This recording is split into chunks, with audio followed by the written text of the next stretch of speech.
The House will come to order.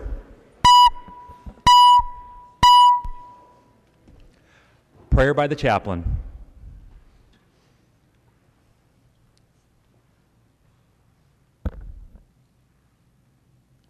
Thank you this morning for the privilege of being able to pray for you, distinguished members of the state's leadership. Let me pray for your personal homes and families and the labor that you've been called to do. Most holy God and gracious Father, thank you for listening to the petitions of everyday people. Thank you for building a bridge between yourself and us, that we might speak heart to you who are so magnificent and almighty. Thank you for revealing yourself to us who are mere mortals in need of guidance. Heavenly Father, I pray this morning for the homes and the families of these people whom you love so dearly. I pray for their families' health and freedom as they labor to secure the health and freedom of their constituents. May their families demonstrate that service is a joy and commitment a reward. Bring hope into their lives and remind them that you are very near. Speak to each of them of your wisdom regarding the many difficult decisions that they must make on behalf of Minnesotans. Remind them that you are the God of the universe and that you are yet still mindful of our state and our personal lives. I pray for your peace to overshadow them so that they see that their burden is lessened if they will let you carry it. I pray, Lord God, that they will seek a skillful unity even at great personal cost, and that they will enjoy the fruits of that unity. I pray, gracious Lord, that each person in this room will enjoy true prosperity, peace, and fulfillment, which can only come from a personal relationship with you. Guide their minds on a course of integrity and their choices on a course of dignity. You are a gracious God who has opened the windows of heaven to those who acknowledge your leadership in our lives. Give to these men and women wisdom so that they might choose well to serve your higher purpose. Please hear these petitions and grant us your guidance in our lives. Amen. Members, the chaplain for today is the Reverend Parrish Posh from Christ's Family Church of Hastings, Minnesota. Members, please remain standing as you recite the Pledge of Allegiance. I pledge allegiance to the flag of the United States of America and to the republic for which it stands, one nation, under God, indivisible, with liberty and justice for all. The clerk will take the roll.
clerk will close the roll.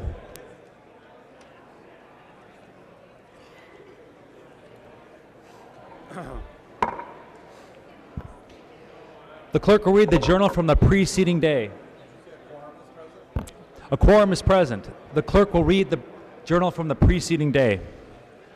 Journal of the House, 89th session, 38th day, St. Paul, Minnesota, Tuesday, April 14th, 2015. If there are no objections, to further reading of the journal will be dispensed with, and the journal will be approved as corrected by the chief clerk. Hearing and seeing no objections, the journal will be approved as corrected by the chief clerk. Reports from standing committees and divisions. A copy of this order of business has been placed at each member's desk. If there is no objections, the reports will be adopted. Hearing no objections and seeing no objections, the reports are adopted. Introduction of bills. The following bills have been introduced, the House files have been introduced and offered for introduction today. The chief clerk will report the House files and give them their first reading. Introduction to first reading of House Files 2218 through 2223. First reading of House Files 2218 through 2233. Messages from the Senate. Message from the Senate. Mr. Speaker, I hereby announce the passage by the Senate of the following Senate files herewith transmitted. Senate files number 1081 and 1147 and 1741, signed Joanne M. Zoff, Secretary of the Senate. First reading of Senate files. First reading of Senate File number 1081, an act relating to public safety. Schoen moved that Senate File 1081 and House File number 1140, now on the General Register, be referred to the Chief Clerk for comparison. Hearing no objections. So ordered. Hearing no objections, so ordered. Reports from the committees. First reading of Senate File number 1147, an act relating to real property. O'Driscoll moved that Senate File number 1147 and House File number 953, now on the General Register, be referred to the Chief Clerk for comparison. Hearing no objections, so ordered. First reading of Senate File number 1741, an act relating to health. Hillstrom moved that Senate File number 1741 and House File number 1647, now on the General Register, be referred to the Chief Clerk for comparison. Hearing no objections, so ordered. Reports from the Committee on Rules and Administrative Legislation. Pepin for the Committee on Rules and Legislative Administration, pursuant to Rules 1.21 and 3.33, designates the following bills to be placed on the calendar for the day for Thursday, April 16, 2015, and establishes a pre-filing requirement for amendments offered to the following bills. House Files number 372, 830, 1434, and 722. Motions and resolutions. There are copies of the non-controversial motions at each member's desk and online. If there are no objections on these, we will take action on these motions first. Hearing none and seeing none, the motion prevails. Announcements. Representative Garofalo.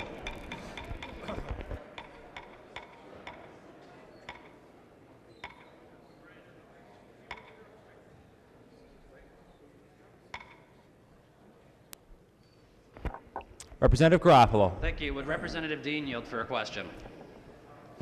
He will yield. Representative Garofalo. Mr. Speaker, Representative Dean, can you please update the body and the public on the status of Representative Knobloch writing your bill for you? Representative Dean. That's very good to know. Very good. And I'm glad to hear that, Representative Garofalo. I hope he's doing well. Representative Garofalo. And Mr. Speaker, I'm looking for Representative Lucero. I wondering if you could provide the chamber with it. Representative Lucero yield for a question? Representative Lucero will yield to a question once he gets to his assigned Mr. Speaker, seat. Representative Lucero, could you please give the body and the public an update on the negotiations between the House and the Senate, as well as the governor's office for the session? Representative Lucero. Mr. Speaker, the update is, in fact, I can't speak about them. Senator Bach gave us explicit instructions that should have been secret, so that's why I was caught so off guard yesterday, because Representative Thiessen wasn't even supposed to know about the secret negotiations. Thank you, Mr. Speaker. Representative Lucero. Announcements. Mr. Speaker. Speaker. Mr. Speaker. Mr. Speaker. Representative Bly. Thank you, Mr. Speaker. A point of personal privilege. Representative Bly, state your point of personal privilege. 150 years ago today at 7:30 this morning, the man in the portrait above here passed away. And I think it would be appropriate for us to take a moment of silence to recognize the passing of the President in 1865. Members, please rise for a moment of silence in the memory of the 16th President of the United States, Abraham Lincoln.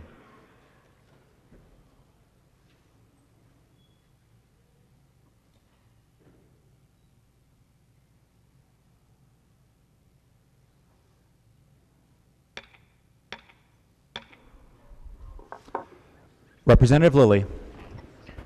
Mr. Speaker, point of personal privilege. Representative Lilly, state your point of personal privilege. Mr. Speaker and members, I don't serve on the Rules Committee anymore, but yesterday I witnessed something that pretty much shocked me. I'm starting to feel a little bit like Mary Murphy, maybe, defender of the institution that we all serve in and love and respect here. You know, yesterday in Rules, there was the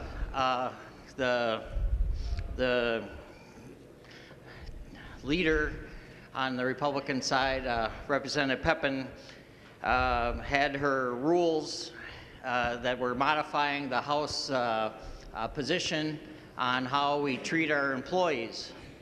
And I must admit I was a little bit shocked. And I've served the last few terms on rules, and now to kind of watch and realize, you know, we're sitting on a situation where our state's kind of on a pretty good track. Our numbers are good. We're doing a lot of good things, and the economy's strong. I think we achieved a lot of good things the last couple of years, and you know, I don't want to get too much into all that, but you know, I'm just shocked that we would create a situation where we would, with a $2 billion surplus, but even without that, just realizing why we would treat part of our team in a way. And I know we've got a lot of new members, but one of the things that happens in this body is at the end of our terms, we'll all get up.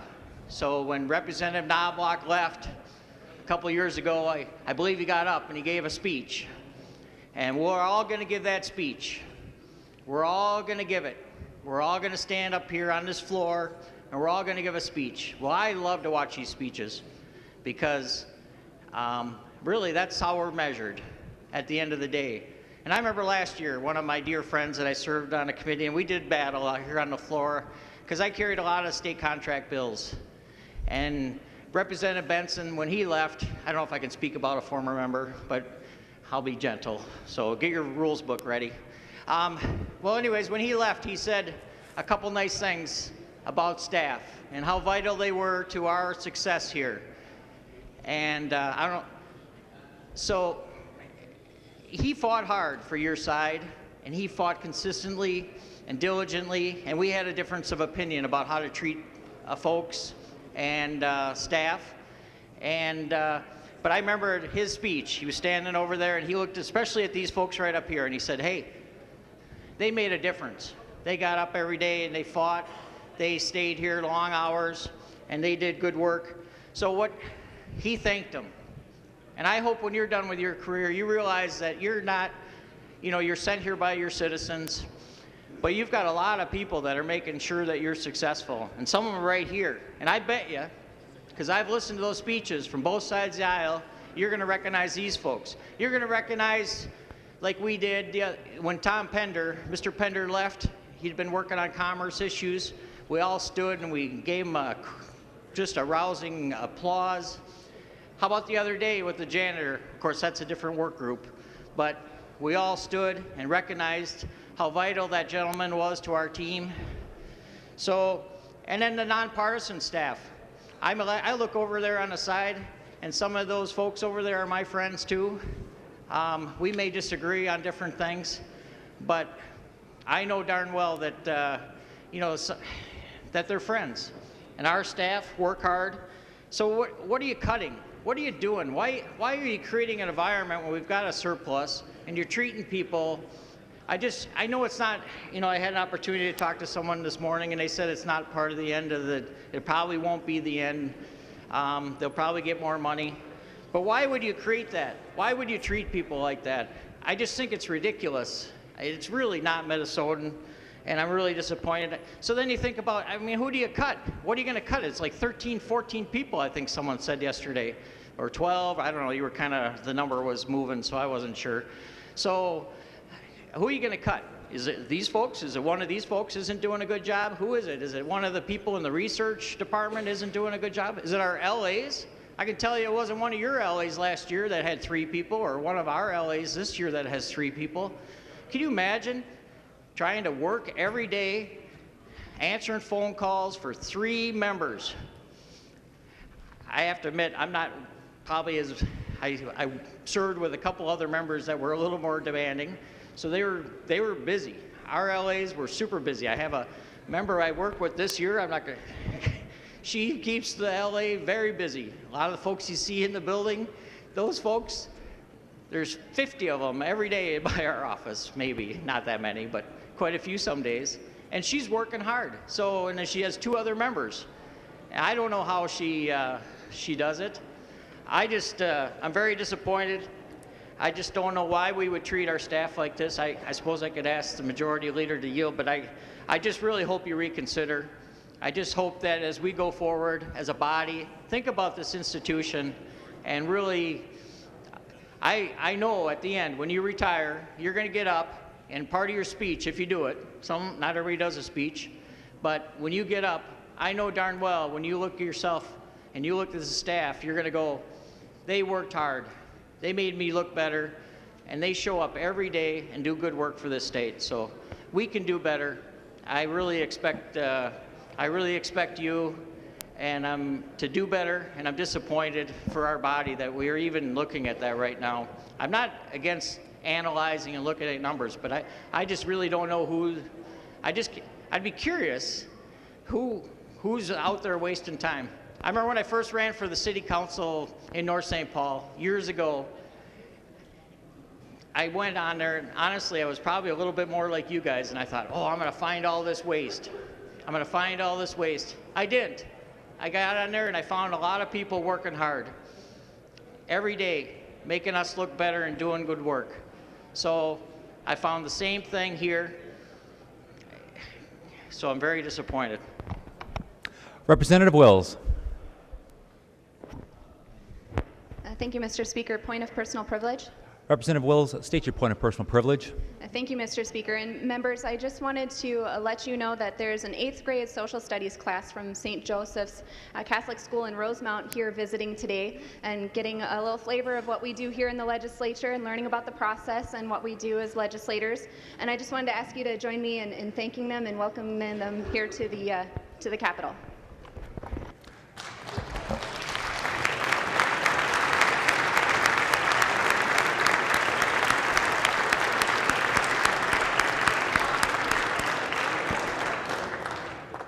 The member from Hennepin, Representative Winkler.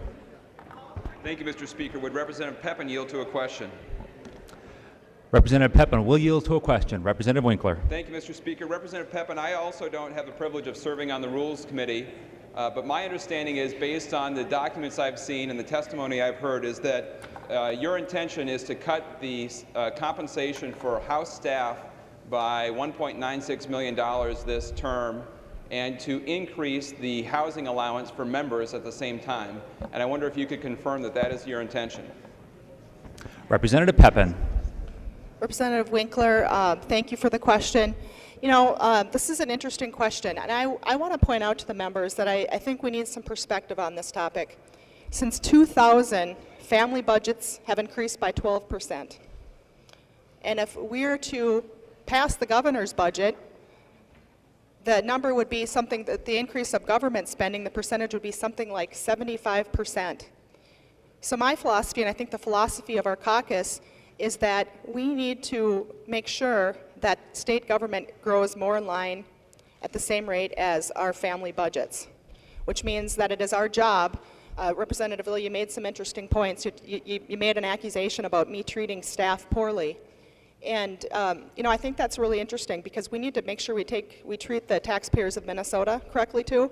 And our staff does do a fabulous job. There's no doubt about it. But that doesn't mean that we should never ever look at our staff complement and figure out how many people that we need on staff.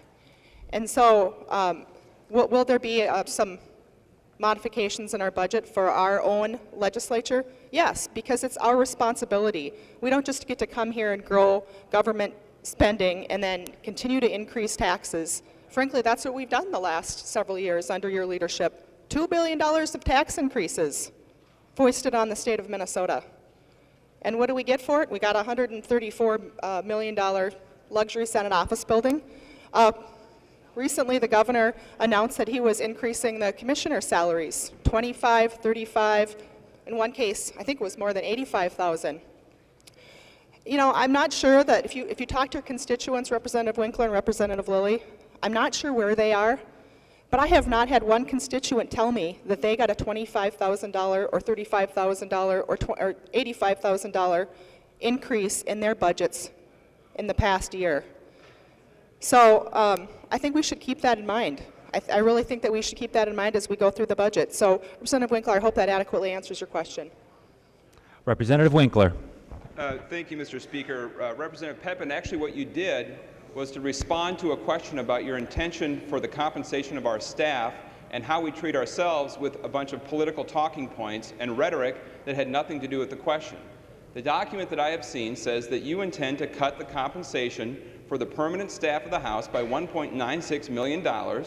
You have increased the housing allowance for members. You've asked members to do nothing to contribute to this so-called budget cutting that you're talking about. You're doing nothing except going after the people who make this institution run.